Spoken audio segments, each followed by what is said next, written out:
बाबा मैंने उसका मर्डर कर दिया अपने दोस्त के साथ मिलके, तभी मैं उसे थाने ले गया। और फिर वो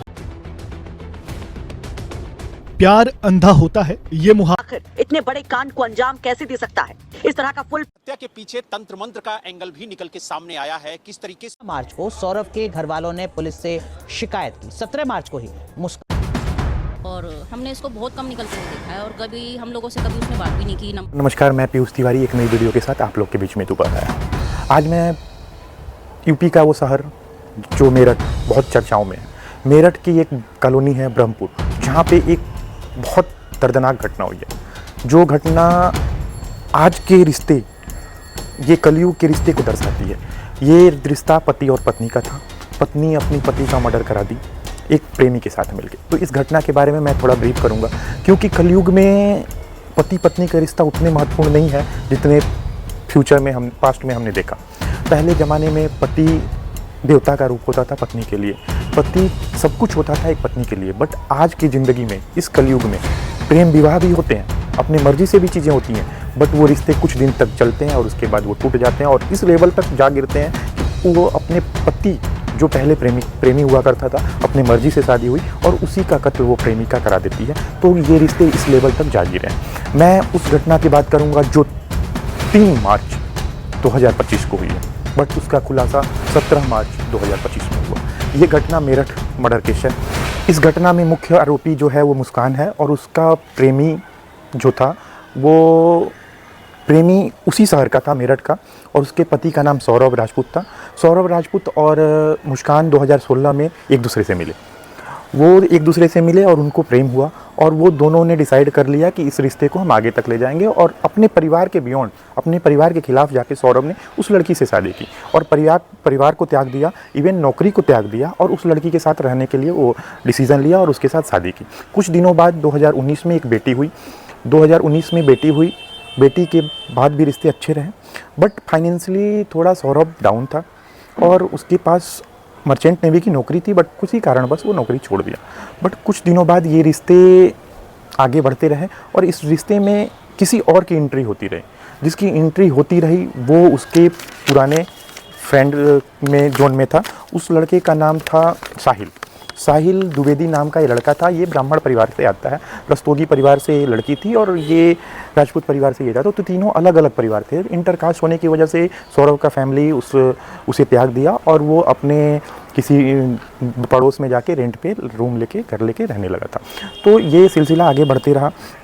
जैसे ही सौरभ विदेश चला गया कमाने, उसके बाद जो ये है, ये 8th क्लास में इसके साथ पढ़ता था, 8th क्लास तक साथ में था। ये इसको जानती थी। ये जब 2019 में दोबारा इनका ग्रुप बना, एक कॉमन गेट टुगेदर हुआ, फिर ये इसके बाद शॉपिंग मॉल में भी इससे टकराई, तो इसकी अट्रैक्शन इसकी तरफ बढ़ी उनका।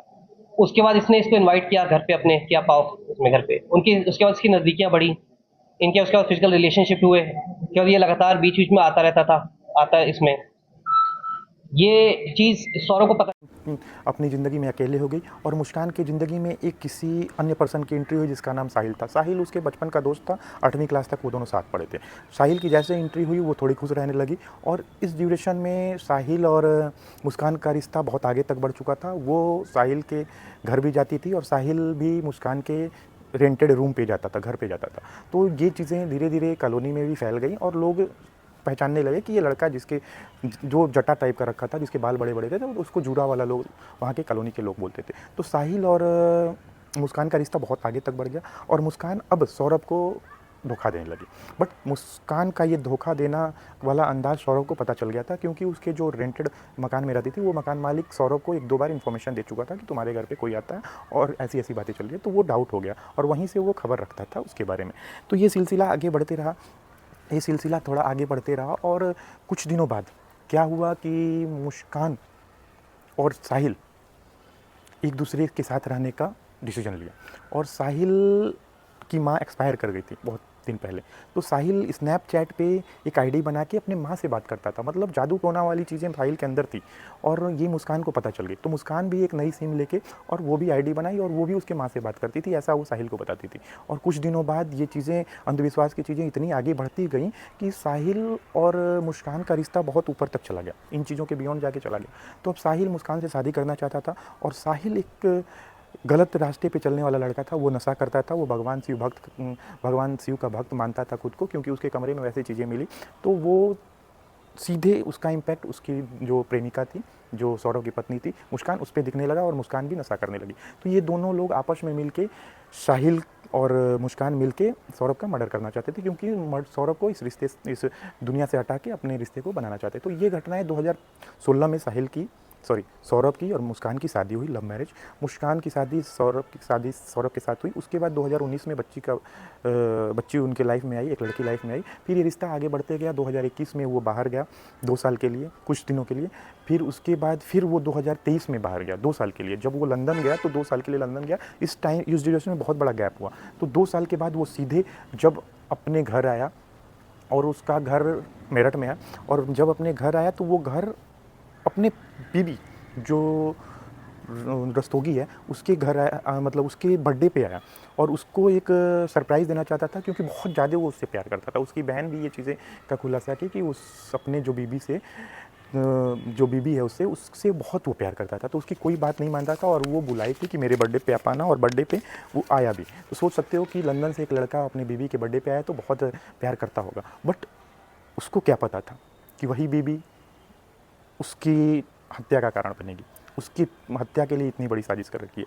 तो जैसे ही वो वहाँ पे आया, उस दिन उसकी पार्टी चल रही थी। पार्टी में जो मुस्कान थी वो कुछ नशीली पदार्थ मिलाई थी, बट उस दिन पार्टी में वो ड्रिंक नहीं किया, क्योंकि वो बहुत ज़्यादा ड्रिंक करता था, ऐसा उसको पता था। तो ड्रिंक नहीं किया, तो उस दिन वो इस हत्या का अंजाम नहीं दे पाई। फिर उन्होंने प्लान किया कि उनके बेटी का एग्ज़ाम 3 मार्च को है, उस दिन हम पार्टी करेंगे। उस दिन वो कोफ्ता बना के लाई, कोफ्ता में उसने नशीली पदार्थ मिलाई और खाने में दे दी। और 3 मार्च को 12 बजे तक वो नशा में हो गया और वो बेड पे सो गया। उस ड्यूरेशन में ये मार्केट से कुछ दिन पहले से इनकी प्लानिंग चल रही थी और 2 चाकू लाए थे। उन दोनों चाकू की कीमत 800 रुपये थी और वो चाकू भी मुर्गा काटने के नाम पे लाए थे, जो उसका प्रेमी है, ये दोनों मिलके लाए थे। उसके बाद उन्होंने उसको बहुत बेरहमी से मारा। वो अपने प्रेमी को फ़ोन कर दी थी, साहिल को, और साहिल और वो मिलके उसको बहुत बेरहमी से मारे। उसकी हथेली, दोनों सर, सबको अलग कर दिया, 15 टुकड़े कर दिए।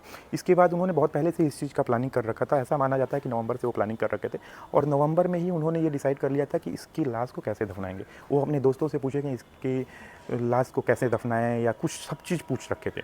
तो उन्होंने फाइनली ये डिसाइड कर रखा था कि इसकी लाश को हम ड्रम में डालेंगे और ड्रम में डाल के फिर सीमेंट और बालू के रेत के साथ हम उसको प्लास्टर जैसे होता है मसाला बना के उसके अंदर डाल देंगे। तो वही वो चीज़ उन्होंने किया। मार्केट से वो ड्रम भी लाए थे, ड्रम में छोटे छोटे टुकड़ों में काट के उस लाश को और फिर ड्रम में डाल के और बालू और सीमेंट से डाल के उसको हार्ड करके रख दिए थे रूम में। बट उसके बाद ये सब करने के बाद ये लोग 4 तारीख को मनाली, शिमला और कसौल के लिए चल गए और वहाँ इनके पास 84,000 रुपये कुछ थे और वो पैसे लेके वहाँ चले गए। फिर पैसे ख़त्म हुए तो इनको पैसे की ज़रूरत थी और इनके पास पैसे नहीं थे, तो वो फिर पैसे ख़त्म होते ही ये अपने घर आ गए और तक कि इन्होंने वहाँ एंजॉयमेंट की। पैसे ख़त्म होने के बाद ये 18 मार्च को अपने घर आए। तो जो ये रस्तोगी थी, मुस्कान रस्तोगी, ये अपनी माँ और बाप से ये चीज़ें छुपा रखी थी। उस ड्यूरेशन में वो जो फ़ोन था उसका, सौरभ का, वो उसी के पास था। तो सौरभ के फ़ोन से वो व्हाट्सएप पे उसके फैमिली से भी बात करती थी। फैमिली वाले बुलाते थे कि बेटा आ जाए, तो वो मना करती थी। दैट मीन्स उसके अंदाज में वो बात करती थी और मना करती थी कि नहीं, मैं नहीं आ सकता, मैं बहुत बिजी हूँ। और अपनी माँ से भी, जब भी उसकी माँ बोलती थी कि भाई सौरभ से बात कराते, तो वो बहाने कर देती कि अभी बाहर गए हैं, खाना लाने गए, ऐसे ऐसे करके वो बहाने कर देते। तो वो अपने घर आई और अपने बच्ची को ऑलरेडी वो अपने माँ के घर छोड़ रखी थी। तो जैसे ही वो अपने माँ के घर आई, माँ से बोली और माँ से एक साथ लिपट गई और माँ से बोली कि माँ, सौरभ का मर्डर हो गया और उसके फैमिली वाले उसको मार रखे हैं, उसके रिलेटिव और फैमिली वाले मार रखे हैं। तो माँ को इस चीज़ों पे ज़्यादा बिलीव नहीं हुआ, लेकिन ऐसी चीज़ें हो सकती थी क्योंकि उसकी फैमिली उसके अगेंस्ट थी और फैमिली से वो दूर रहता था, तो इसलिए वो उस टाइप से स्टोरी बनाई थी। बट माँ को इस बात पे ट्रस्ट नहीं हुआ। वो बोली नहीं तुम झूठ बोल रही हो, तुम वहाँ क्या कर रही थी जब ऐसा कुछ हो रहा था। तो सारी चीज़ें माँ ने एक दिखाया कि भाई माँ और बाप का रिश्ता वैसा था, उनके पति पत्नी का रिश्ता अच्छा था। तो वो बोले कि तुम वहाँ खड़ी थी और मर्डर हो गया, तुम कुछ नहीं बोली, तो बोले कि हमें बांध दिया, ऐसे ऐसे स्टोरी। बाप को भी ये सेम यही घटना बताई। बाप जो उनके पिता थे वो उसको लेके थाने जा रहे थे, बट उनके मन में कुछ चीज़ें आई कि एक बार फिर इससे पूछते हैं। तो जब उनके साथ वो उसको कॉन्फिडेंस में लेके पूछे तो वो सच्चाई बता दे कि उन्होंने बोला कि बेटी बता तो तेरे साथ क्या हुआ, जो भी हुआ मैं तेरे साथ रहूँगा, जो भी बताऊँ। तो वो बताए कि मैं और मेरा दोस्त साहिल मिल के सौरभ का मर्डर कर दिए। उसके बाप दंग रह गया, बाप और माँ दोनों दंग रह गए कि ऐसा कैसे कर गई और क्या गए। लेकिन इस कलयुग में भी इंसानियत जीवित थी। उस बेरहम वो दरिंदगी टाइप की वो लड़की, बट उसके माँ बाप एक कलयुग में उस सौरभ के लिए भगवान के रूप में, क्योंकि वो माँ बाप अपनी बेटी को थाने ले गए और पुलिस के हवाले कर गए और बोले कि ये मेरी बेटी मर्डरर है। और ये लड़की मतलब समाज में रहने लायक नहीं है और इसने अब जीने का हक भी खो दिया। इसे फांसी होनी चाहिए। अपनी बेटी के लिए फांसी, जिसे आप इतना प्यार करते थे? अब नहीं करता, उसे फांसी होनी चाहिए। मेरे बच्चे को इंसाफ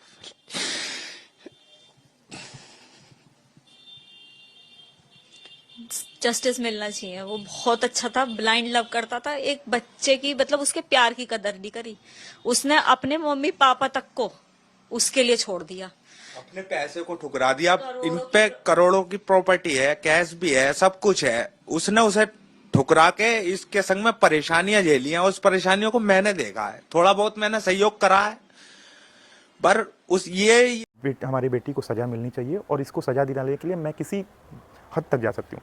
तो बेटे को दामाद को बेटे की तरह उन्होंने माना और उस बेटी को हत्यारी की तरह देख रहे हैं। बहुत अच्छी बात है। कलयुग में एक बहुत अच्छा मैसेज आएगा कि आज भी इंसानियत जिंदा है। और जो लड़की अरेस्ट होगी उसके माँ बाप ऑलरेडी ये बात कह रहे हैं कि इस लड़की को फांसी की सज़ा होनी चाहिए और इसकी सज़ा दिलाने के लिए हम किसी हद तक जाएंगे, क्योंकि वो दामाद नहीं मेरा बेटा था। इस लड़की के लिए अपनी फैमिली को छोड़ा, वो हमें भी बहुत प्यार करता था, अपनी नौकरी छोड़ी और फिर भी ये लड़की उसकी नहीं हो चुकी। तो ये सब चीज़ें होने के बाद पुलिस रिमांड में फिर से एक बार दोनों से पूछताछ हुई और उस जो वो लड़की है मुस्कान, उससे पुलिस पूछी कि आप क्यों उसका मर्डर किया, आप क्या इस लड़के के साथ साहिल के साथ शादी करना चाहते थे? तो पता है वो चौंकाने वाली वो लड़की क्या जवाब दी? नहीं, मैं इसके साथ शादी नहीं करना चाहता था, बट इसके साथ एंजॉयमेंट कर रही थी, अपने लाइफ को जी रही थी, हमारी ज़िंदगी अकेलापन में गुजर रही थी, इसलिए उस कमी को पूरा करने के लिए इसके साथ मैं मौज मस्ती कर रही थी। और पुलिस दूसरे जो लड़का वो था साहिल, उससे पूछी कि आप क्या करना चाहते थे, क्यों ऐसा किया? तो बोला कि मैं बीच से सौरभ को हटाना चाहता था और मैं इससे शादी करना चाहता था। तो सोचो, अगर ये घटना नहीं होती तो कहीं ना कहीं एक थर्ड स्टोरी भी आती, क्योंकि ये लड़की, ऐसा बताया जा रहा है कि लड़की का पास्ट भी कुछ ऐसा था, वो पहले भी भागी थी सौरभ के शादी होने के पहले भी। तो ये लड़की का धारणा ही कुछ ऐसा था और कहीं ना कहीं इन फ्यूचर अगर ये चीज़ें यहीं हाइड होती तो ये साहिल के साथ भी ऐसा करती और कोई एक नया स्टोरी लेके आती। तो ये जो एस साहिल, सौरभ और एम मुस्कान SMS का स्टोरी बन रहा है, ये एक बहुत दर्दनाक घटना थी और इस घटना से हमें सीख लेना चाहिए। प्यार में इस लेवल तक नहीं जाना चाहिए कि किसी का नुकसान करें और इस लेवल तक किसी की जाके हत्या करें। तो ये घटना थोड़ी दुखद थी और कलयुग में देखो क्या है कि अपनी पसंद से ही कभी कभी घृणा होने लगती है। वो भी शादी लव मैरिज हुई थी, ना कि माँ बाप की मर्ज़ी से हुई थी, और लव मैरिज में अपनी पसंद से होने के बाद भी उसी पसंद ने उसकी हत्या कर दी। तो ये बहुत दुखद थी। अगर वीडियो अच्छी लगे तो लाइक करें, चैनल को सब्सक्राइब करें। Thank you.